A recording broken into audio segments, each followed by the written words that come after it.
December 8ರಂದು ಚಳಿಗಾಲದ ಅಧಿವೇಶನ ಬೆಳಗಾವಿ ಸುವರ್ಣಸೌಧದಲ್ಲಿ ಆರಂಭ ಆಗಲಿರುವುದು ಒಂದು ಕಡೆ ಆಗಿದ್ದರೆ, ಮತ್ತೊಂದೆಡೆ ರಾಜ್ಯದ ಬೇರೆ ಬೇರೆ ಇಲಾಖೆಗಳಿಂದ ಸಾಕಷ್ಟು ಸಂಘ ಸಂಸ್ಥೆಗಳು ಪ್ರತಿಭಟನೆಗೆ ಸುವರ್ಣಸೌಧ ಕಡೆ ಬರ್ತಾ ಇದ್ದರೆ, ಧಾರವಾಡದಲ್ಲಿ ಉದ್ಯೋಗ ಆಕಾಂಕ್ಷಿಗಳು ಅಂದರೆ ಸಾಕಷ್ಟು ರಾಜ್ಯದಲ್ಲಿ 2,70,000ಕ್ಕೂ ಹೆಚ್ಚು ಹುದ್ದೆಗಳು ಖಾಲಿ ಇರುವ ಹಿನ್ನೆಲೆಯಲ್ಲಿ ಈಗಾಗಲೇ ರಾಜ್ಯ ಸರ್ಕಾರದ ವಿರುದ್ಧ ಸಾಕಷ್ಟು ಬಾರಿ ಮನವಿಯನ್ನು ಮಾಡಿಕೊಂಡಿದ್ದರು.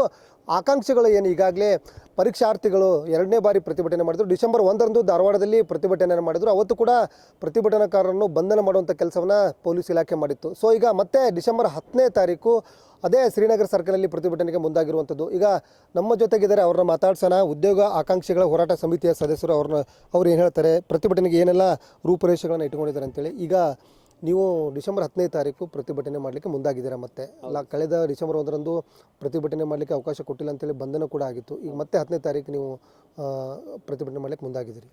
ಹೌದು ಸರ್, ಯಾಕಂತಂದರೆ ಇವತ್ತು ಭಾಳ ಪ್ರಮುಖವಾಗಿ ನೋಡಿ ಸರ್, ಡಿಸೆಂಬರ್ 1ರಂದು ಬೃಹತ್ ಹೋರಾಟಕ್ಕೆ ಸಜ್ಜಾಗಿದ್ವಿ. ಪೊಲೀಸ್ ಇಲಾಖೆಯವರು ಅನುಮತಿ ಕೊಟ್ಟಿಲ್ಲ ಅಂತ ನೆಪ ಒಡ್ಬಿಟ್ಟು ಒಂದು ಬಂಧನನ ಮಾಡಿದ್ದಾರೆ. ಇಲ್ಲಿ ಮುಖ್ಯವಾಗಿ ನಾವು ರಾಜ್ಯ ಸರ್ಕಾರ ಆಗಿರಲಿ ಕೇಂದ್ರ ಸರ್ಕಾರನ ಏನು ಕೇಳ್ತಾ ಇದ್ದೀವಿ ಅಂದರೆ ಸರ್, ಲಕ್ಷಾಂತರ ಹುದ್ದೆಗಳು ಖಾಲಿ ಇದ್ದಾವೆ. ಇವತ್ತು ರಾಜ್ಯದಲ್ಲಿ ತಗೊಂಡ್ರೆ 2,84,000 ಪೋಸ್ಟ್ಗಳು ಖಾಲಿ ಇದ್ದಾವೆ.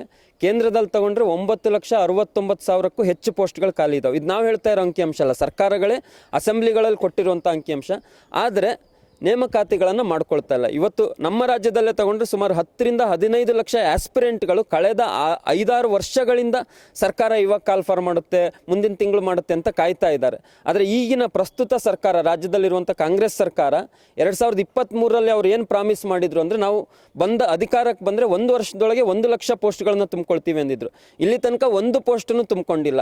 ಒಳ ಮೀಸಲಾತಿ ನೆಪ ಇವ್ರು ಕೊಡ್ತಾ ಇದ್ದಾರೆ. ಇವ್ರು ಹಿಂದಿನ ಸರ್ಕಾರ ನೋಡಿದರೆ ರಾಜ್ಯದಲ್ಲಿ ಕೊರೋನಾ ಹೆಸರಲ್ಲಿ 3 ವರ್ಷ ಯಾವುದೇ ನೇಮಕಾತಿಗಳನ್ನು ಮಾಡಿಲ್ಲ. ಹಾಗಾದ್ರೆ ಇವತ್ತು ಕಲ್ತಂತ ಯುವಕರು ಎಲ್ಲಿಗೆ ಹೋಗ್ಬೇಕು ಸರ್? ಅಂದ್ರೆ ಯುವಕದ್ದು ವಯೋಮಿತಿಗಳ ಮೀರ್ತಾ ಇದೆ ಅಂತ ಹೇಳಿ ತಮ್ಮದೊಂದು ಪ್ರಮುಖ ಪ್ರಶ್ನೆ. ಹೌದು ಸರ್, ಈಗ ನೋಡಿ 5-6 ವರ್ಷಗಳಿಂದ ನೇಮಕಾತಿ ಆಗದೆ ಇರೋದ್ರಿಂದ ಈ ಕೆಲವರು ಇನ್ನೊಂದು ತಿಂಗಳಾದ್ರೆ 2 ತಿಂಗಳಾದ್ರೆ ವಯೋಮಿತಿನೇ ದಾಟ್ತಾ ಇದ್ದಾರೆ ಸರ್. ನೆಕ್ಸ್ಟ್ ಅವ್ರು ಯಾವ ಅಪ್ಲಿಕೇಶನ್ ಕೂಡ ಹಾಕ್ಲಿಕ್ಕಾಗಲ್ಲ. ಈ ಹಿನ್ನೆಲೆ ಒಳಗಡೆಗೆ 3 ತಿಂಗಳ ಹಿಂದೆ ನಾವು ಇಲ್ಲಿ ಧಾರವಾಡದಲ್ಲಿ ಹೋರಾಟ ಪ್ರಾರಂಭ ಮಾಡಿದಾಗ ಒಂದು ರಾಜ್ಯ ಮಟ್ಟದ ಸಮಾವೇಶವನ್ನು ಇಲ್ಲಿ ಧಾರವಾಡದಲ್ಲಿ ಮಾಡಿದ್ವಿ. Justice Santosh Hegde, SR Hiremath sir ಅವರು, ನಮ್ಮ ಉದ್ಯೋಗಾಕಾಂಕ್ಷಿಗಳ ಹೋರಾಟ ಸಮಿತಿಯ ಸಲಹೆಗಾರರು, ಅವರುಗಳು ಭಾಗವಹಿಸಿ ಒಂದು ಸರ್ಕಾರಕ್ಕೊಂದು ಹಕ್ಕೊತ್ತಾಯಗಳನ್ನ ಮಂಡಿಸಿದ್ರು. ಕೊನೆಗೆ CM ಅವರ ಅಪಾಯಿಂಟ್ಮೆಂಟಿಗೂ ನಾವು ಪ್ರಯತ್ನ ಮಾಡಿದ್ವಿ. ಸಂತೋಷ್ ಹೆಗಡೆ ಸರ್, ಹಿರೇಮಠ್ ಸರ್ ಅವರು ನಾವು ಇರ್ತೀವಿ ನಿಯೋಗದಲ್ಲಿ ಅಂತ ಹೇಳಿದ್ರು. ಆದರೆ ಅವ್ರು ಅಪಾಯಿಂಟ್ಮೆಂಟ್ ಕೊಡಲಿಲ್ಲ. ಕೊನೆಗೆ ಮುಖ್ಯ ಕಾರ್ಯದರ್ಶಿಗಳ ಮೂಲಕ ಮನವಿ ಪತ್ರ ಸಲ್ಲಿಸಿದ್ವಿ. ಅದಕ್ಕೂ ಕೂಡ ಸರ್ಕಾರ ಯಾವುದೇ ಪ್ರತಿಕ್ರಿಯೆಯನ್ನು ಕೊಡ್ತಾ ಇಲ್ಲ. ಅದರ ಹಿನ್ನೆಲೆ ಒಳಗಡೆಗೆ ಡಿಸೆಂಬರ್ 1ನೇ ತಾರೀಕು ಬೃಹತ್ ಹೋರಾಟನ ಧಾರವಾಡದಲ್ಲಿ ಹಮ್ಮಿಕೊಂಡಿದ್ವಿ. ಪೊಲೀಸ್ ಇಲಾಖೆ ಮೂಲಕ ಆ ಹೋರಾಟನ ಹತ್ತಿಕ್ಕುವಂಥ ಪ್ರಯತ್ನ ನಡೀತು ಸರ್. ಆದರೆ ಈಗ ಮತ್ತೆ ಡಿಸೆಂಬರ್ 10ನೇ ತಾರೀಕು, ಯಾಕಂದರೆ ಚಳಿಗಾಲ ಅಧಿವೇಶನ ಸ್ಟಾರ್ಟ್ ಆಗ್ತಾ ಇದೆ ಡಿಸೆಂಬರ್ 8ರಿಂದ, ಇಡೀ ಸರ್ಕಾರವೇ ಬೆಳಗಾವಿಯಲ್ಲಿ ಇರ್ತೈತಿ, ನೀವು ಅಲ್ಲೇ ಹೋಗ್ಬೋದಾಗಿತ್ತಲ್ಲ ಸರ್? ಈಗ ಉದ್ಯೋಗ ಆಕಾಂಕ್ಷಿಗಳು ನೋಡಿ ಸರ್, ನಾವು ಹಲವಾರು ಬಾರಿ ಸರ್ಕಾರಕ್ಕೆ ಹತ್ರ ಹೋಗಿ ಮನವಿಗಳನ್ನು ಕೊಟ್ಟಿದ್ದೀವಿ. ಸರ್ಕಾರ ಸ್ಪಂದಿಸ್ತಾ ಇಲ್ಲ. ಇವಾಗ ಸರ್ಕಾರನೇ ನಮ್ಮ ಒಂದು ಸ್ಥಳಕ್ಕೆ ಬರಲಿ ಅನ್ನೋದು ಉದ್ಯೋಗಾಕಾಂಕ್ಷಿಗಳ ಒಂದು ಆಗ್ರಹ ಸರ್.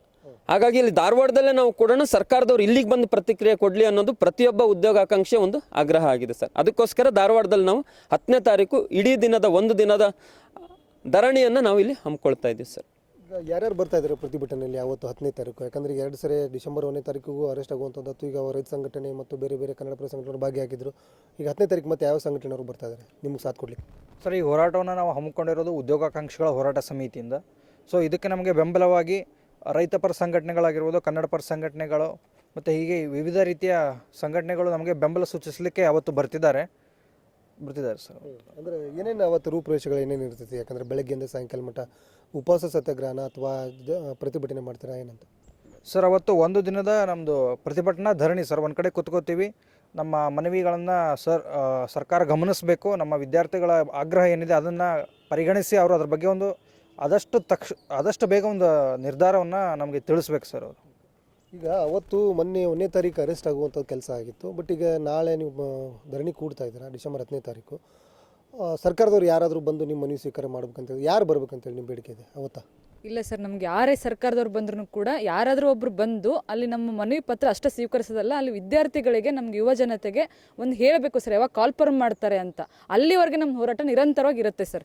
ಯಾರೇ ಬಂದರೂ ಸರ್ಕಾರ ರೆಪ್ರೆಸೆಂಟೇಷನ್ ಬಂದು ಅಲ್ಲೊಂದು ನಮ್ಮ ಮನವಿ ಪತ್ರ ತೊಗೊಂಡು ಅಷ್ಟೇ ಹೋಗೋದಲ್ಲ ಸರ್. ಅಲ್ಲಿ ಹೇಳಬೇಕು, ನಾವು ಇಷ್ಟು ಘೋಷಣೆಗಳು ಮಾಡ್ತೀವಿ, ಕಾಲ್ಫರ್ಮ್ ಮಾಡ್ತೀವಿ ಅಂತ ಹೇಳೋವರೆಗೂ ನಮ್ಮ ಹೋರಾಟ ಮುಂದುವರಿಯುತ್ತೆ ಸರ್. ಒಂದು ವೇಳೆ ಅವತ್ತು ಕೂಡ ಬಂಧನ ಮಾಡುವಂಥ ಕೆಲಸ ಆದರೆ, ಯಾಕಂದರೆ ಈಗ ಮೊನ್ನೆ 1ನೇ ತಾರೀಕು ಪರ್ಮಿಷನ್ ತೊಗೊಂಡಿಲ್ಲ ಅಂತೇಳಿ ಅರೆಸ್ಟ್ ಆಗುವಂಥ ಕೆಲಸ ಆಯಿತು, ಮತ್ತು ಅವ್ರು ಬಿಡುವಂಥ ಕೆಲಸನೂ ಕೂಡ ಪೊಲೀಸ್ ಇಲಾಖೆ ಮಾಡೈತಿ. ಇದು ಸರ್ಕಾರದ ಆದೇಶದ ಮೇರೆಗೆ ಪೊಲೀಸ್ ಇಲಾಖೆಯವರು ಮಾಡಿರ್ತಾರೆ. ಬಟ್ ಈಗ ನಾಳೆ 10ನೇ ತಾರೀಕು ತಾವು ಹೋರಾಟ ಮಾಡೋದ್ರ ಸಂದರ್ಭದಲ್ಲಿ ಮತ್ತೆ ಅರೆಸ್ಟ್ ಮಾಡಿದರೆ ಮುಂದೆ ಯಾವ ರೀತಿ ಇರ್ತೈತೆ ಹೋರಾಟ ನಿಮ್ಮದು?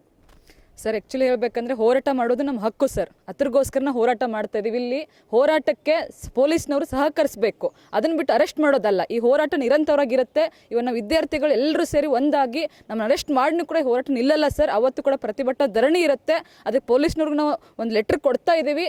ಅದ್ರ ಜೊತೆಗೆ ಪೊಲೀಸ್ನವ್ರು ಬಂಧನೆ ಮಾಡಿದ್ರು ಕೂಡ ನಮ್ಮ ಹೋರಾಟ ಕಂಟಿನ್ಯೂ ಆಗಿರುತ್ತೆ ಅಂತ ಹೇಳಕ್ಕೆ ಇಷ್ಟಪಡ್ತೀನಿ ಸರ್.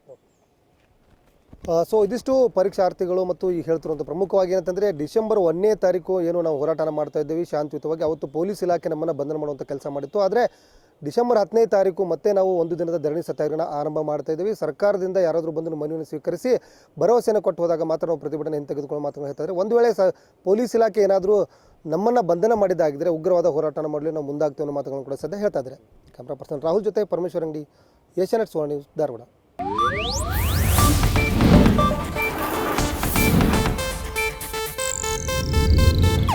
ಇದು ಏಷ್ಯಾನೆಟ್ ನ್ಯೂಸ್ ನೆಟ್ವರ್ಕ್ ಪ್ರಸ್ತುತಿ.